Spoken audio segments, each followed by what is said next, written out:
I'm excited to introduce you today to the new vShield Endpoint product, part of the vShield family of products.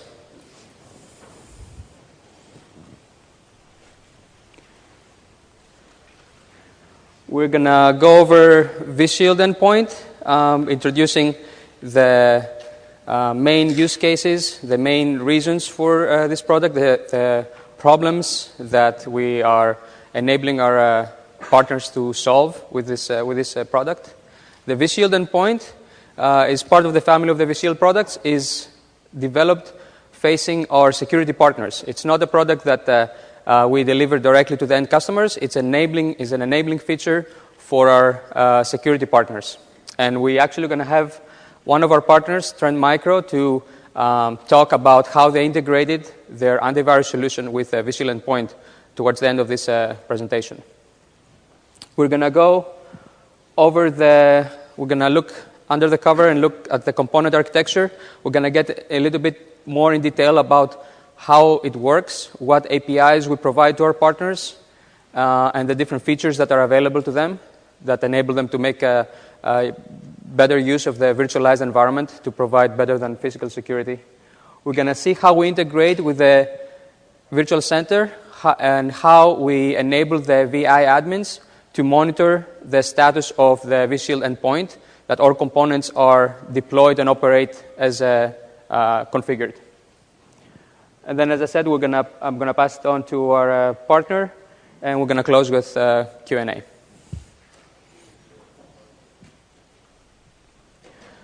So, vShield Endpoint is a part of the vShield family. It's in the idea that you probably have heard in other presentations so far, that it's security in different layers, it's security in depth. vShield Edge is a network security solution targeting the perimeter, protection at the perimeter of the virtual data center. vShield App and vShield Zones are inside your virtual center. And they are protecting at the VNIC level. And there are other presentations that talk in much more detail on those. And vShield Endpoint is actually on the endpoint itself. And in this first release, we're concentrating on antivirus protection. And again, this is a solution that is intended to face our partners. And they build their solutions on top of vShield Endpoint. A vShield Manager is not a solution itself. It's the centralized console that allows you to deploy, configure, and manage all your vShield security solutions. It provides two types of interfaces. It has a UI, which is well integrated with Virtual Center, and it has also an API. It's a RESTful API, so it allows you to automate and script the configuration, deployment, and maintenance of the security solutions of vShield. So vShield Endpoint, at a high level, it enables our partners to move the security agents, the legacy antivirus agents that were in your virtual machines. It enables them to move them from the virtual machine outside the virtual machine in a security appliance that lives on the ESX host.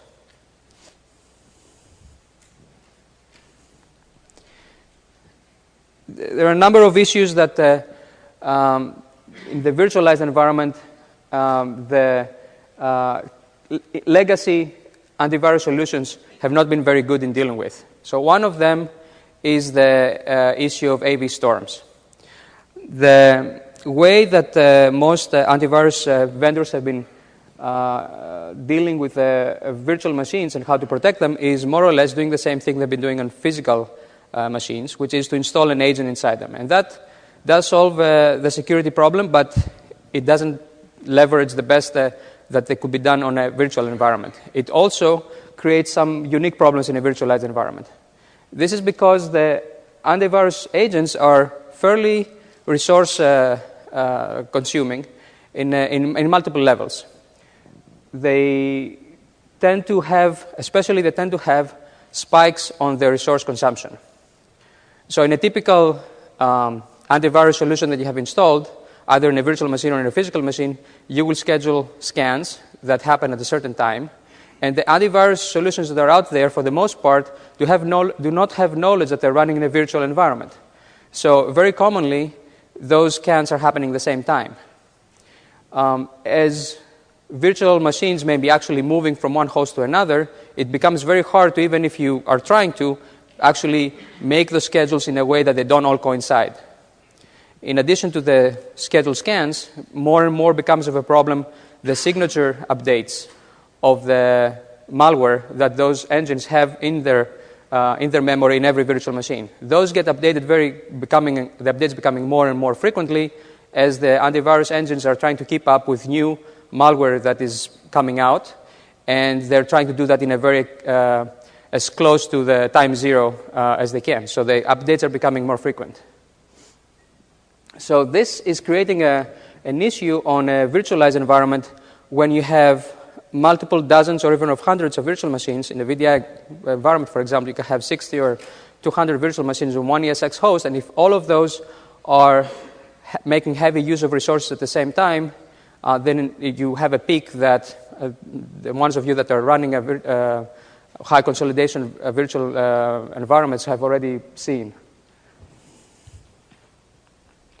This is some measurements that we did on our pre-release software of Endpoint with some of our beta customers, showing the spikes in memory. This is a low consolidation. It was about 12 VMs on that host, and this is the network impact. So typically in a AV storm, like for example, when you have a signature update, you're going to have first a heavy network hit because the signatures are being downloaded from the network. And you can't really avoid that because you want to protect your virtual machines.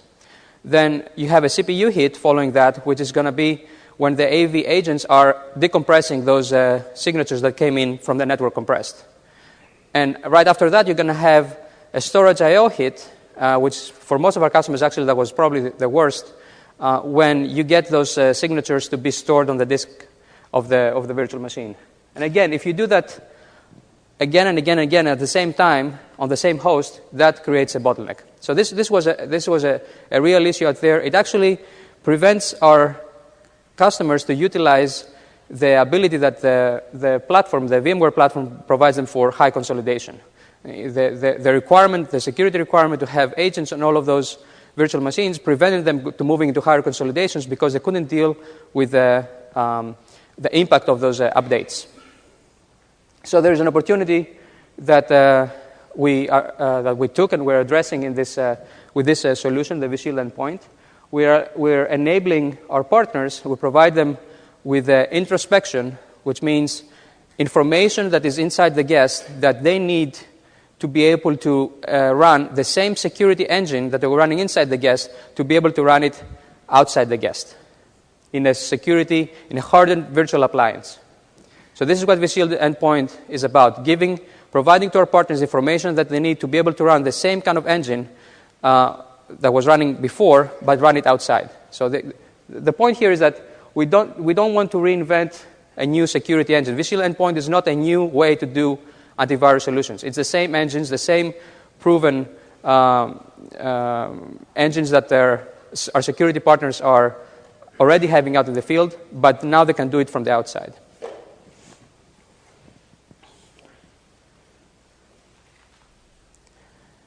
To give you a little bit of background, some of you may be more familiar with the VMsafe APIs that were released last year. Those had the VMsafe APIs are addressing multiple areas. In the context of endpoint security, the VMsafe APIs provide block-level disk access, and they did so though in a passive way. They didn't allow you to read or modify the actual disk of the virtual machine, but only a snapshot copy of that. So it was it wasn't real-time scanning, but it allowed you to do scanning of the virtual machines nevertheless. And some of our partners have been using that successfully and have implemented solutions on that. The request we were getting from most of them, though, was that this was, first of all, too intrusive in the way that their solutions already worked. Secondly, it wasn't close enough to they had to make a lot of modifications to their agents to be able to do the scanning that they were doing inside the guest. And also was limited. It wasn't giving them real-time access. So we covered this gap, taking the next step in that direction with the vShield endpoint, which provides access to the actual VM disk of the virtual machine, the VMDK disk, at real time, and allows our partners to do real-time scanning as well as scheduled scans, and also do remediation. So there's new features that are coming in with the vShield endpoint with an API that we provide to our partners that we call EPSec API.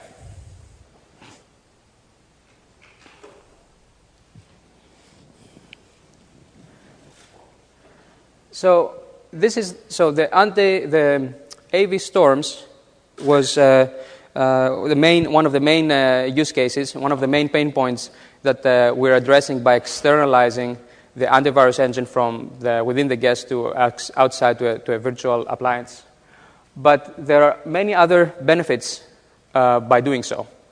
So one very important one is the memory consumption. By having in the virtual machine a security agent in every virtual machine, you consume a lot of memory for storing the actual agent and for storing the signatures.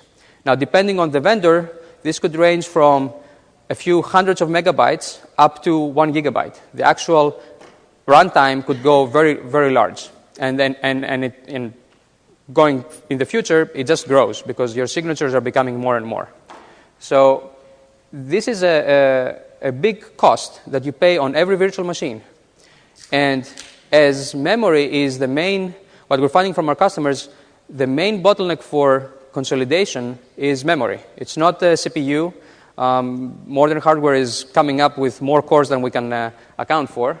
And then it's not the network, it's memory mostly. So this is, at least it's in the most cases. So we're basically, again, and it's another way that we're limiting ourselves to how high consolidations we can achieve. By moving all this memory footprint from the guest into a single security virtual appliance per host, then we save that.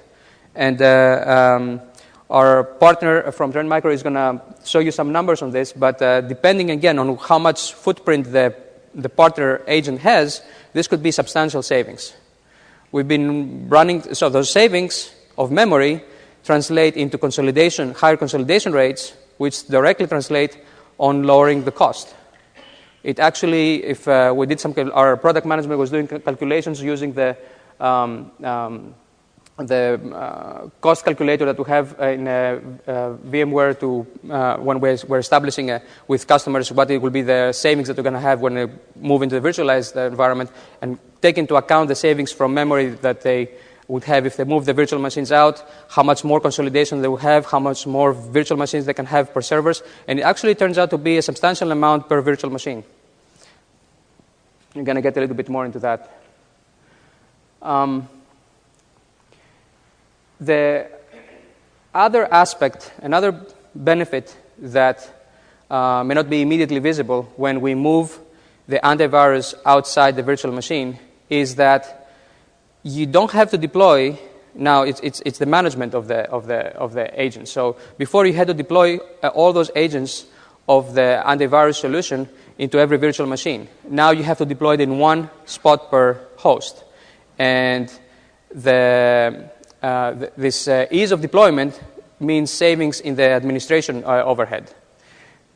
It also means that as virtual machines are coming into your environment that you have configured for protection, they're automatically protected.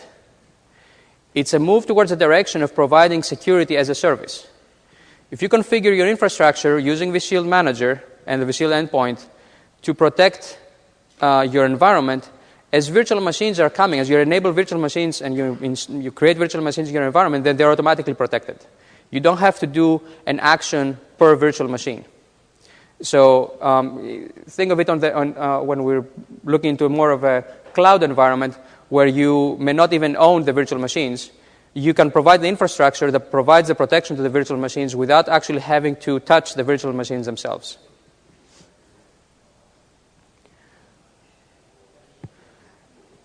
The additional benefit on that, another level of benefit of that having the agent outside is the fact that the signature, so the time life of a virtual machine is fairly dynamic. Unlike physical machines, virtual machines, you can create templates, you could turn them off for extended periods of time, you can turn them on, can copy them, and so on. So what we see that is an additional burden for the administration of virtual machines that contain the agent inside them is keeping up with the signatures to be up to date. So as your virtual machines go offline and online, the signatures in the meantime are getting updated. So when your virtual machine comes online again, it's not going to have the latest signatures. And it has to connect to its manager, update the signatures. In the meantime, it has some loss of protection. So in this scenario, there is nothing to be updated in the virtual machine. Virtual machines can go offline, online. They're always protected if the setup is done on their environment. If the hosts and the vShield endpoint has been configured for that environment, they're protected as they're coming into the host, and they're protected with the latest signatures. So you don't have the issue of machines going out of date as far as their protection goes. You don't have the additional cost of updating every machine that comes online. So as virtual machines go offline and they're coming online, the first thing they have to do is to update their signatures. This is another, apart from the normal signature updates, this is another situation where you now can avoid those extra network storage I/O and CPU to actually do those updates whenever your virtual machines are coming up.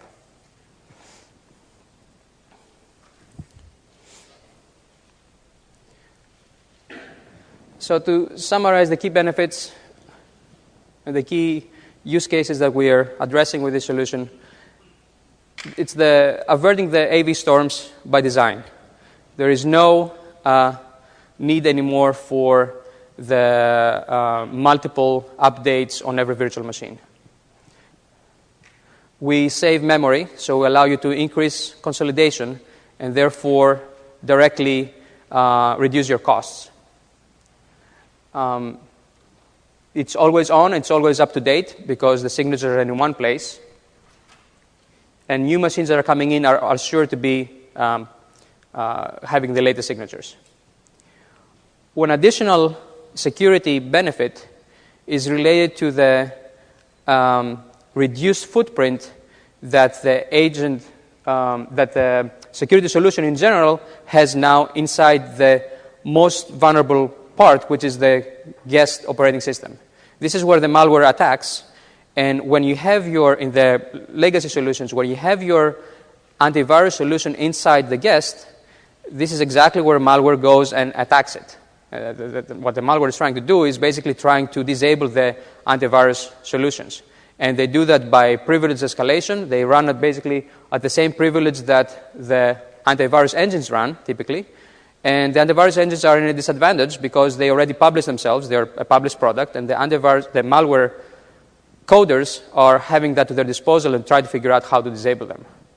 There are, in fact, right now, you can buy for a price anti-malware kits that will basically allow malware coders to automatically update their malware as new antivirus engines are coming out into the market. So it's this battle between the antivirus and the malware within the most privileged level of the operating system, typically in the kernel of the operating system, that's going on. And this is the battle that the malware companies are fighting against malware. We're taking a very important step here by moving most of the footprint, most of the code, outside the vulnerable part. We're moving it into a hardened security appliance, which is separated by the hypervisor from the malware which will be running in the guest operating system. So it's now much, much harder for malware to actually even access the antivirus engine, so much more to actually try to tamper with it. So I'll talk a little bit about roadmap. Our intent is to completely remove all traces of an agent inside the virtual machine, and for the extent that we do have an agent in there, to tamper-proof it from the outside. having reduced the footprint of the agent inside the virtual machine allows us to actually very effectively tamper-proof it. I'll talk a little bit more about that.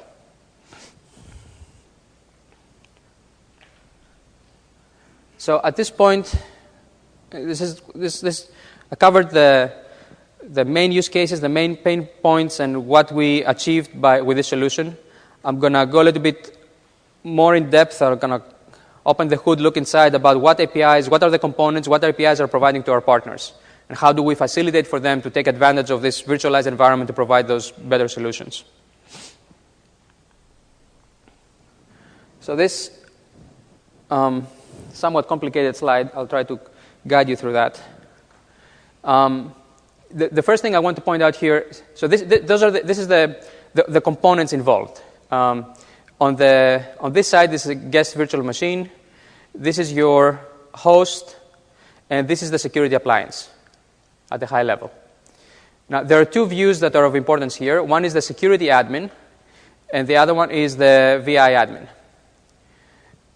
So starting with the security admin is still managing the console that the security partner provides.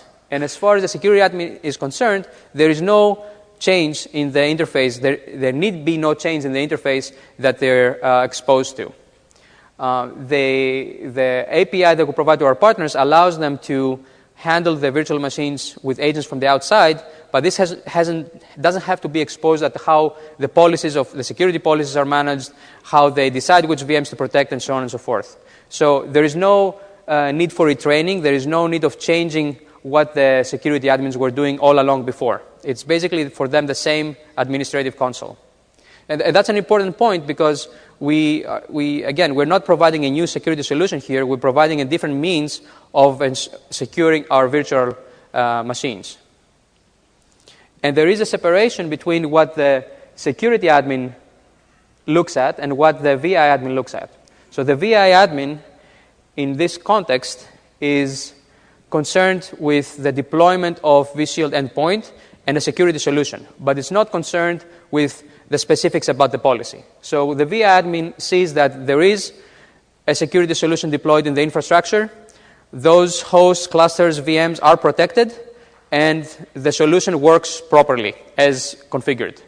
But it's not involved into, for example, understanding or knowing that there is malware in a particular VM or there is a certain policy in a particular VM and so on. Those are details of the security policy that the security admin is concerned about. The VI admin only knows that I have deployed this security solution and it works as specified.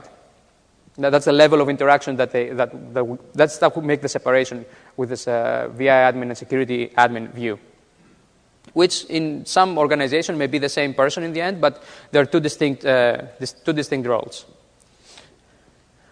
So going more in detail on the components here, in the security VM, the security appliance, which is provided by the partners, we offer them a library which exposes the APIs. There are a number of API features: on-access scan, on-demand scan, remediation, caching, and filtering. I'll step through those in the next slides. And those communicate through the hypervisor, which contains a module that enables the communication between the virtual machines and the security appliance to a thin agent that we have inside the guest virtual machine. So this thin agent shouldn't be confused with the security AV agents that you have in the legacy AV application. This is for introspection purposes. So it sees and identifies the events that are of interest to AV partners, like, for example, the opening of a file for reading, or writing to a file, or executing a file. Identifies events like that and notifies through the module in the hypervisor the library on the security appliance. So the idea here again is to expose externally the kind of events that the AV engine was monitoring when it was inside the guest VM. So it's what I said before about introspection. Can this wait until the question, or? Okay. Hold that thought, and we'll. So the other module that is of interest here is the status monitor module. This is what I referred before provides the health monitoring. This is the view. This is what then facilitates the view of the VI admin. This module monitors the state of the security appliance. It monitors the state of the module that runs in the hypervisor, and it monitors the state of the thin agent, and it tracks different events as far as their operations is concerned, events, warnings, and so on, and reports those to the through vShield Manager to the VI admin. Those are generating alerts, and I'll get a little bit more in details on that later. This is the way that we inform the VI admin that everything runs okay in their system, or there is some points that require his attention or her attention to do some remediation. So again, at the high level, there are 4 areas that the API provides: the on-access scans, the on-demand scan, caching and filtering, and remediation. I'll dive a little bit more into those. So this is a high-level sequence diagram that shows what is the sequence of events that happens when an application is trying to read a file in an environment that you have vShield endpoint deployed. So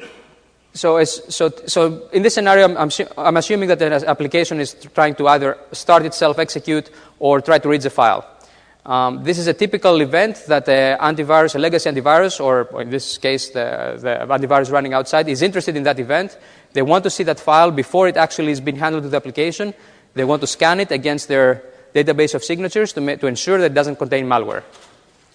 So the event is intercepted by our agent inside the IPsec agent inside the guest.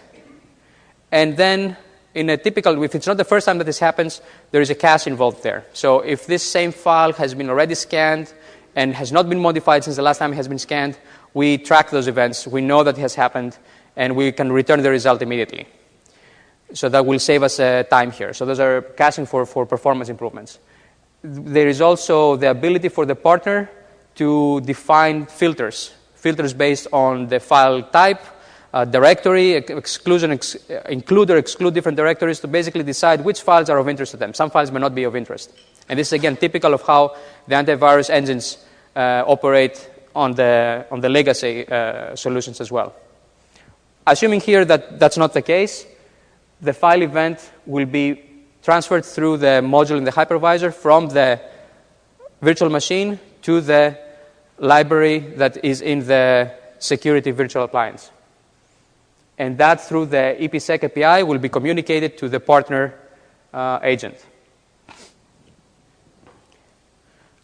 Typically, the partner agent will then request data on that file. It will read sections of that file, parts of that file, to analyze it and make a determination if that file contains malware or not.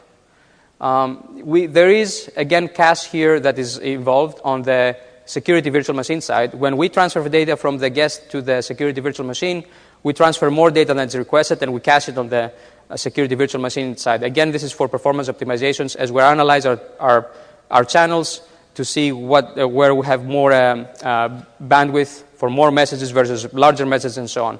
So we take advantage of those. We cache what we need to cache. But typically, there are going to be multiple requests. Some of those may go all the way back to the guest, where our agent inside the guest will handle those, will read the data, and will pass it back to the security VM in our library and to the partner. This cycle may repeat a number of times depending on how many requests the engine makes, and that depends on the file type and depends on what they read on the previous ones. So there are many possibilities there, but typically there is a play between reading some data and reading some more data until they come into determination that this file either contains malware or does not contain malware. So in the scenario that does not contain malware, it will send a result back, and that will release the application to continue to actually access the file. So this is very like what happens with an agent inside the guest. The part that's not there is the our agent and our library that makes the communication between what is in the virtual machine to what is in the security appliance. If the result was negative, I don't show this here, but if the result was negative, then it would be additional requests to actually now remediate. And we provide remediation in a number of ways. We can delete the file. The APIs are there to allow the partner to choose to delete the file or overwrite the file for purposes of cleaning it up, basically removing the malware, or quarantine the file by reading it into the appliance in a quarantine place and then deleting it from the guest.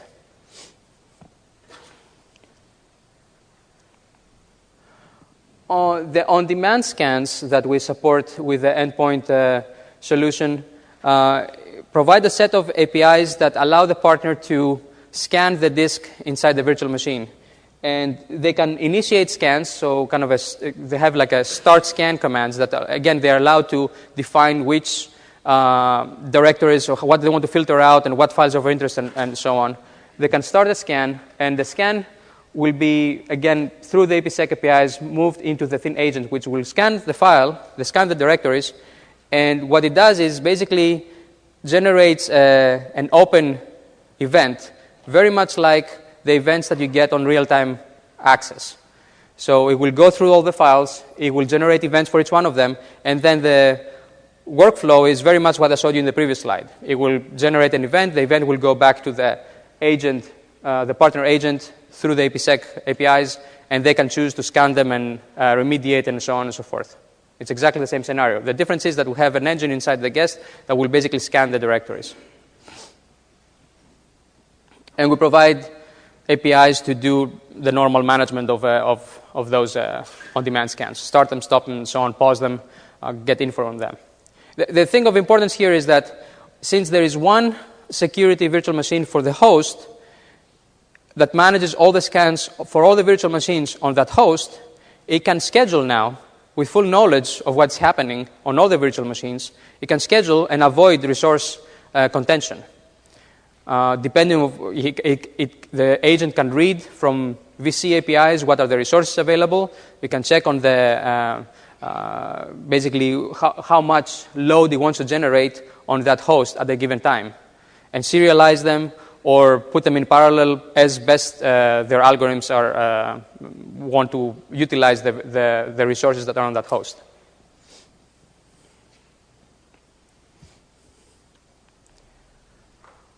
So I'm going to switch now to the other module that provides information to the VI admin.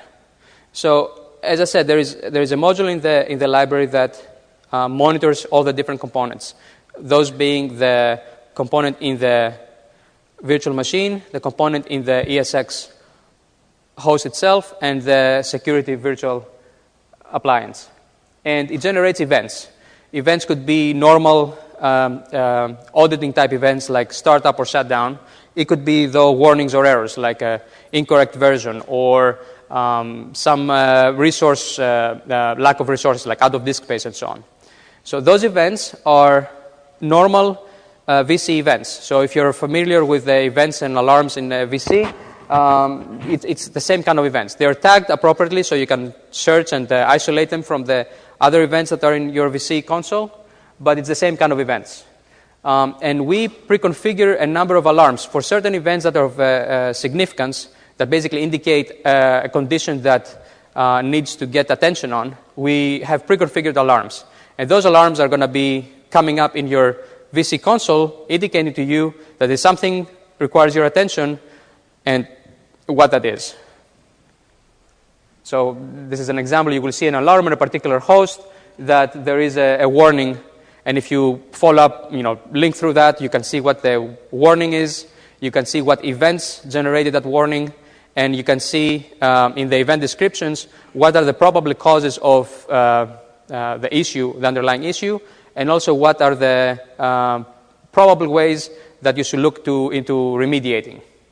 There is much more detailed information in the troubleshooting guide about what could have gone wrong when you see certain event or certain alert. The default remediation is just to inform, just to generate the alert, but you can use standard VC custom actions to remediate. So you can have email notifications or putting the host on the VM on standby if you feel that the security should override operations in certain conditions. So shut it down, reboot it, and whatnot, or execute custom commands. I was asked in the previous when I was giving the session last time, how can you if the security appliance goes down or somehow malfunctions, what is that you can do? For example, just without any other complicated configuration, since you're going to be getting an alert that says that the security appliance is now offline, you can create a custom response that say, put that host in maintenance mode. That will cause the virtual machines of that host to move to another host that has a virtual appliance that operates still. So or you can run some custom script, but that's just showing that as an example that there are many levels of responses that you can have based on what your policies are. There is finally a new screen that you will see on the VC, which is on a dashboard showing you all your protected virtual machines, protected hosts, and the security appliances and their state of affairs. You can either see them all or you can see only the warnings. This is the trick to show things that are not behaving correctly. Typically, you will see a lot of more green on that. The reds correspond to errors, and the degraded correspond that there are alerts on those components. So that completes the main part of my presentation. Before I pass it on to my partner here, I'll talk a little bit about further directions that we're looking at. So our first goal was to tackle antivirus. There was, as I mentioned before, compared to the previous VM-safe APIs, we had a lot of requests from our partners to provide file-based introspection so that would enable their antivirus engines to more or less work the same way with the same engine that they have today. But we're looking for other security solutions to provide introspection and provide information context from within the VMs to do, for example, data loss prevention or encryption. So we can collect information, we can introspect information, for example, of who is the user that is opening a certain file. We can work with DLP providers to check that file not for malware but for sensitive information. And, for example, a remediation for that would be to encrypt that file. So we're going in those directions to provide further non-AV specific security solutions by providing introspection to partners that already have agents working inside the guest and enable them, give them the content that will enable them to move those agents outside the guest.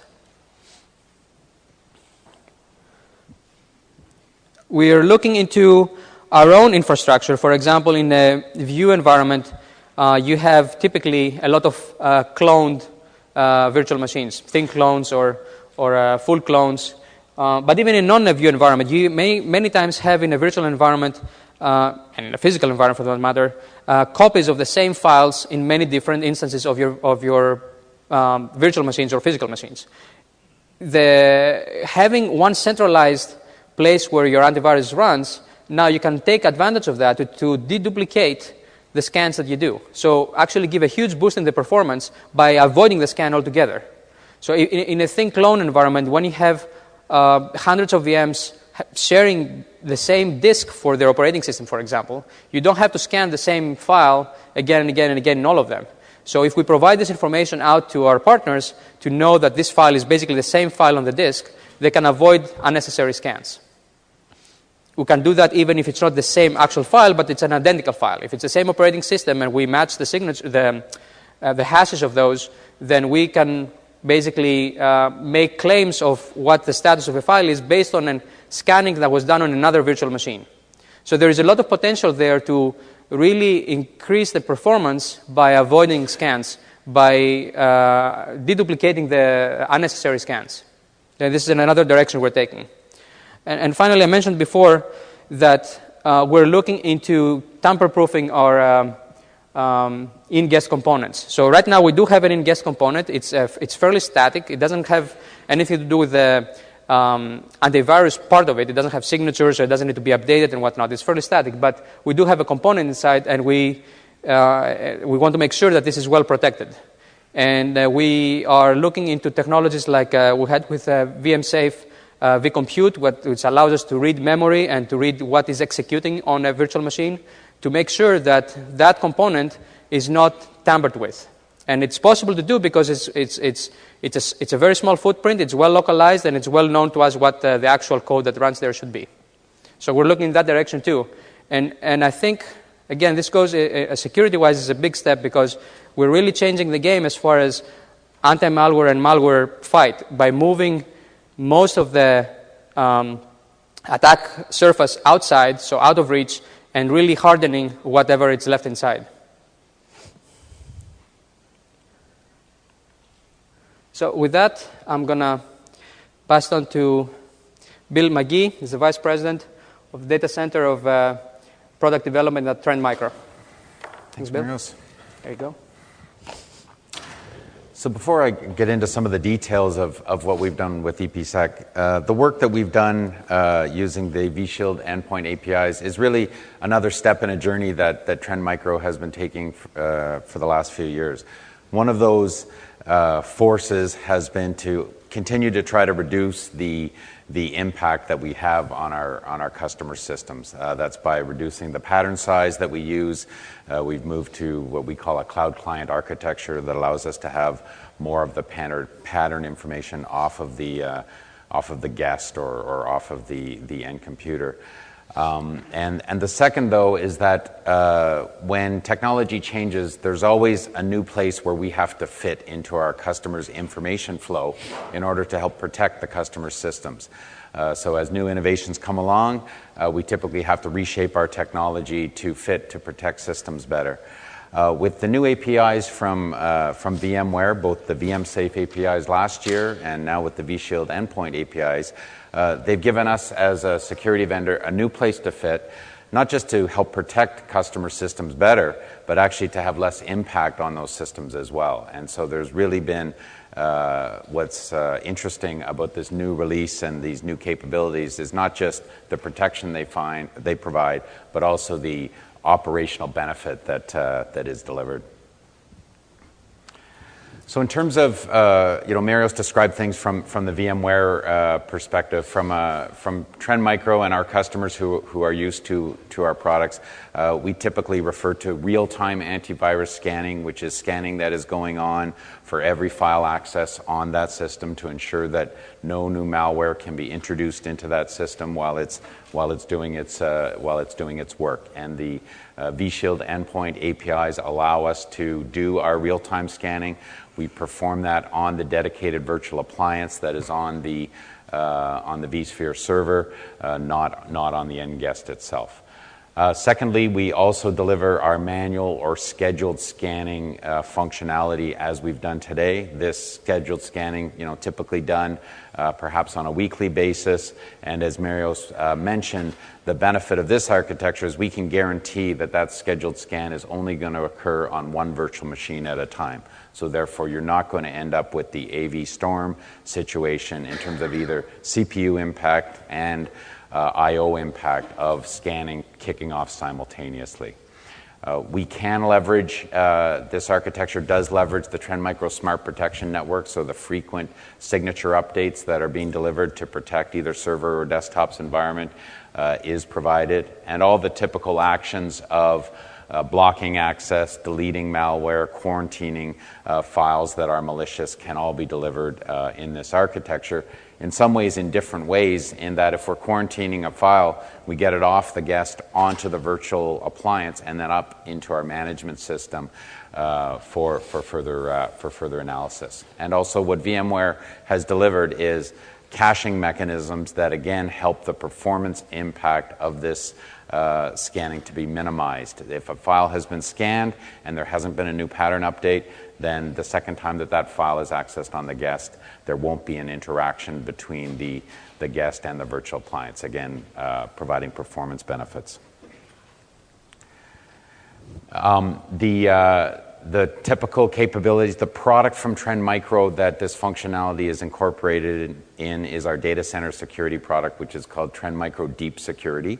Last year, we created a virtual appliance that provides intrusion detection and prevention capability. Now we're adding an anti-malware component that is using the vShield endpoint APIs. So we provide complete management of multiple appliances as they're deployed to protect different systems, visibility into AV alerts and which malware is being found most frequently and which machines have been infected, and perhaps those machines want to be taken offline or reverting to a previous snapshot in some cases. We're also leveraging our current infrastructure for distribution of antivirus signatures. So our active update system, which distributes new pattern files out to our customers' systems quickly and in a highly reliable way, is also used in this product. One of the things that Marios mentioned is that for certain resources on the ESX server, the impact of doing the scanning on the guest versus on the appliances is roughly the same. So, for example, the CPU impact is roughly similar. You've got the same antivirus scanning that is occurring. It's occurring on a virtual appliance versus the guest, and it's sort of similar impact. But there are some resource benefits that are very significant in this architecture. One of them is memory, that depending on the vendor and depending on the vintage of technology, that antivirus patterns plus the agents can take up well in advance of 100 megabytes per VM. And as you get into numbers like 50 or 100 virtual machines, you're talking about gigabytes of memory that is being utilized on that server just for the purpose of antivirus.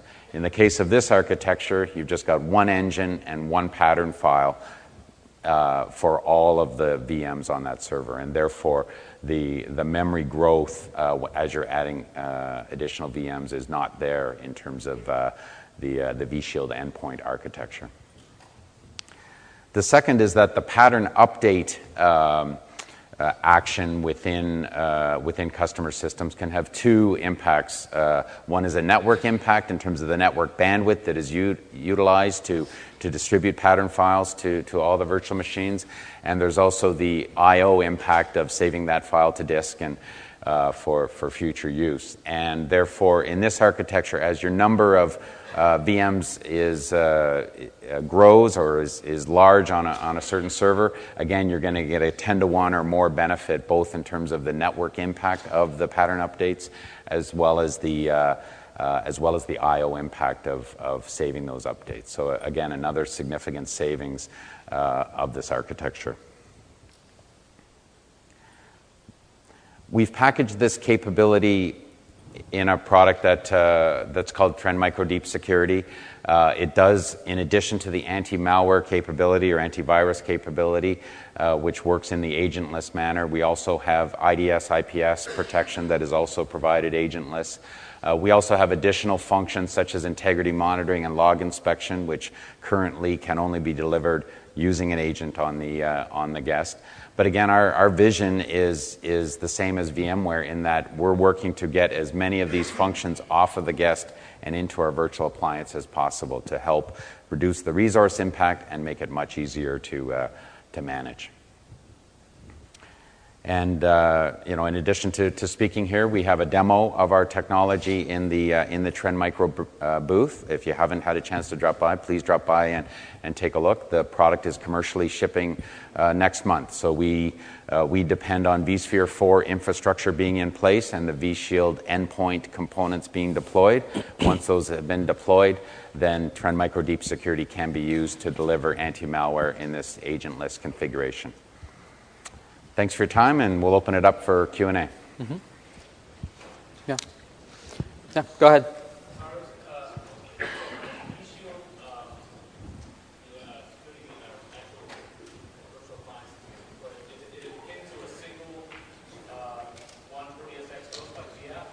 Correct. It's one per ESX host.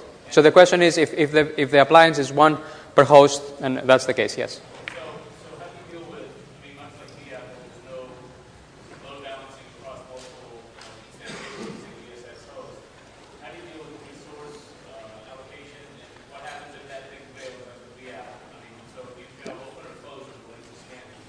Yeah. So as far as resource allocation, we've run a number of tests, and this is actually, maybe Bill, you can comment on that. We have some guidance into what would be the allocation of resources like vCPUs and memory for the visual appliance. I'll let you comment on that, Bill. But on case that there is a failure, I mentioned some of it before. You can address it by the rules that you provide from the VI admin, because you have visibility to that. The DRS is supported, so your VMs will vMotion to another host that has protection. Yes. Oh, excuse me. Did you want to address the? Yeah, I think that's the main issues in terms of the resources that are being used on the virtual machine. We are also looking at, if the appliance goes away, can you quarantining the virtual machine so that no traffic is being processed by the virtual machine in that situation. So the customer can kind of choose a more sort of fail open, fail close type approach, depending on what they prefer. Yeah, you had a question. How big is an agent inside of this operating systems, and what if the attacker is able to So the question is how what is the footprint of the agent, and the second part? And what's the possibility that attacker will? What if he gets attacked? Right. Okay. So it's a fairly thin agent. It's actually configurable from the partner, because you can assign a certain amount of cache of it. But on a typical configuration, it will be less than 5 megabytes. So compared to the hundreds of megabytes of a regular agent, it's fairly thin. Most of those 5 megabytes are part of the cache and the filtering information. So, yeah. So at this point, you will be notified, because we're checking. As I said, there is a module that actually checks the viability of that agent, and you will be notified that this particular virtual machine is not protected anymore. And then you can use one of those remediation methods that we discussed before to isolate, shut down, or suspend.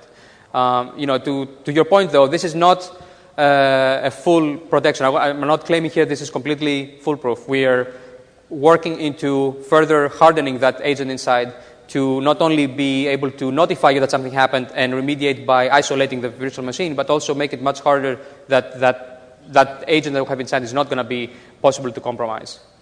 So there is some work about the hardening of the agent. Right. So exactly, we are very. The thing to remember, though, is that this is a much thinner agent. The malware that exists today has the whole agent inside the guest, which has a very big surface of attacks.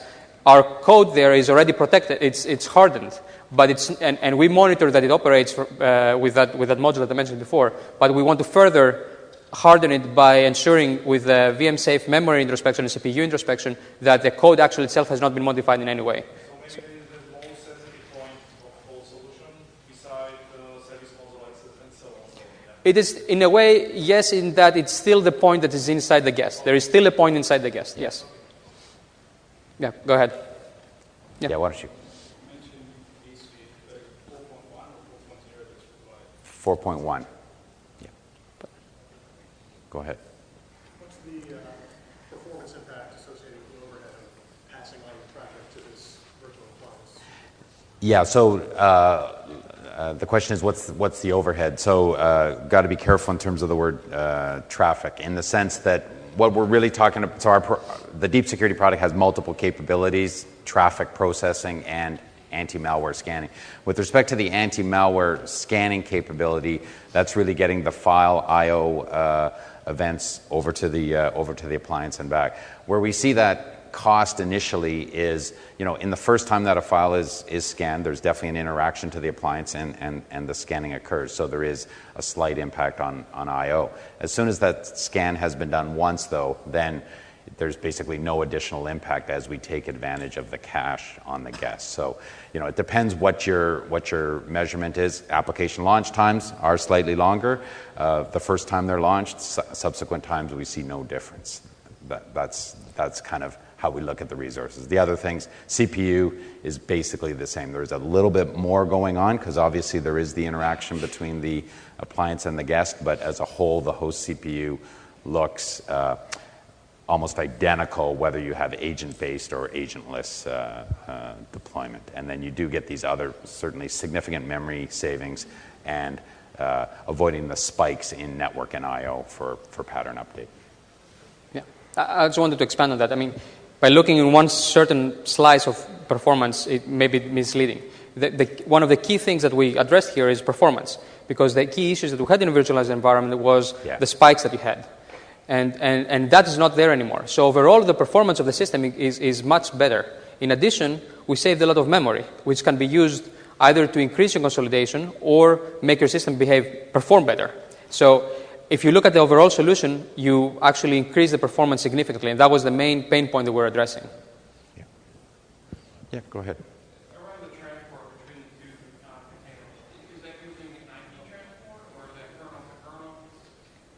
What is the sequence that's going on? Yeah, it is not it is not IP transfer. It actually utilizes part of the vSCSI infrastructure in the ESX host. So it's a proprietary channel. It uses TCP on some parts of it. It uses SCSI on some other parts of it. It's basically optimized so that we make this channel as efficient as we can. If you want to go in more depth on that, you're welcome to come to the booth. We can maybe discuss that a little bit in detail. A VMware booth. Yeah. Go ahead. If I want to write a security appliance, is the Endpoint virus supported on Windows and Linux, or whatever machine is? So two parts to your question. So firstly, in this first release, we only support the Windows operating system for the guest side. It's in our roadmap to support Linux as well. Actually, it's a big benefit to be able to have a single security agent, basically monitoring both and agnostically in a way both Windows and Linux appliances. So we're working on that. As far as you coding into that, right now this is a partner program. So if you want to, if you're interested in joining as a partner, making use of the IPsec APIs, then please come forth and let us know what your. Our virtual appliance that we deliver is Linux-based, Okay. and so that's what I would say, I would expect more often than not in terms of what a security appliance would be running, and that's the library that we take advantage of. Yep. With the appliance and its use of memory, does it cache the active files against a virtual machine, or does it use digital technology in terms of allowing you to do that files? So first release, the first thing you said, and in the future we're looking for how we can do the second. So the first release we do all the caching on a per VM basis, so we get the benefits on a per VM basis, but not across VMs. But definitely that's one of the things in the joint roadmap is you get tremendous benefits in terms of the amount of similar software that is running on all the virtual machines, again, particularly in VDI environments where they're starting from the same base image and that type of thing. I have some questions back there. Yeah, let's go all the way to the back. Yeah, go. That's you. Yep. So we are looking at doing something on encryption. So we need access to the IPsec API. So how do we get access to that? Yeah, come and talk to me after that. I need to get you in touch with our product manager. As I said, we're now working with specific partners.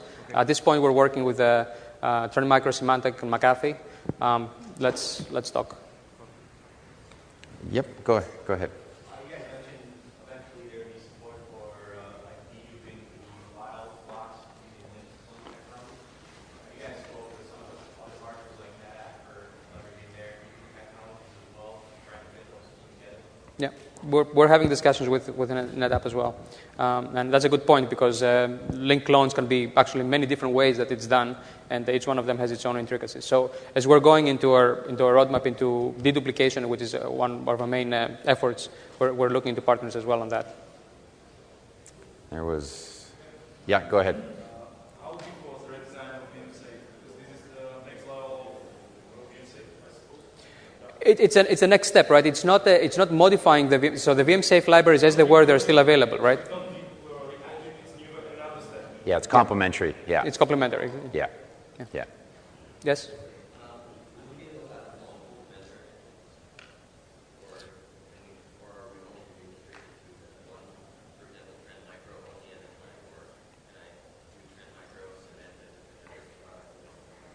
I think. Good question. You never want to do that. So I'm just kidding. to answer the question, it's a good question, and it doesn't have to be necessarily competitive vendors, right? For example, we're looking at vendors that provide DLP and a vendor that provides antivirus, and it could be different vendors, right? So in this first release, there is one vendor that you can have. We're looking into allowing multiple vendors in the upcoming release. This is also in our roadmap. That's right. Yeah. Yeah. Yeah. Yes, you can have, but then you're going to get, so you can have separate isolated clusters that you have your DLP protection here and your AV protection there, right? But then you cannot cross because you cannot have multiple, exactly, for the same host have multiple protections, right? So you can have multiple solutions separately, but that's not what the question, yeah. But vServer is going to be able to aggregate all of that back up into one console, or is it one console? Yes, as far as the vShield monitoring and tracking, yes, you will get that all in one place. Yeah, it's that you cannot mix multiple security partners in the same, protecting the same VMs.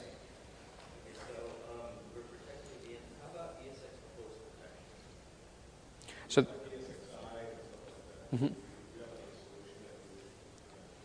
yeah, good question. The vShield endpoint is not about protecting the host. This is focusing on the endpoint protection and specifically for enabling AV partners. We're working on tamper-proofing and further protecting our own infrastructure as well, like ASX or ASXi. This is not in this solution.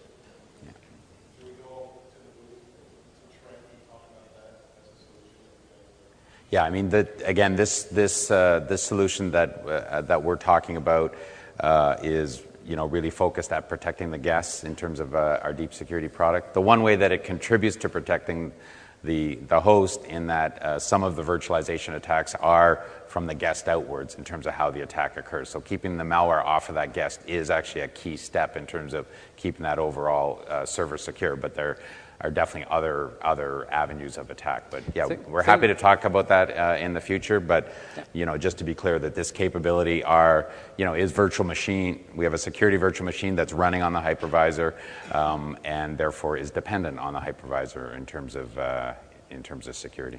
Let's take one more question. I think we're running out of. Yeah.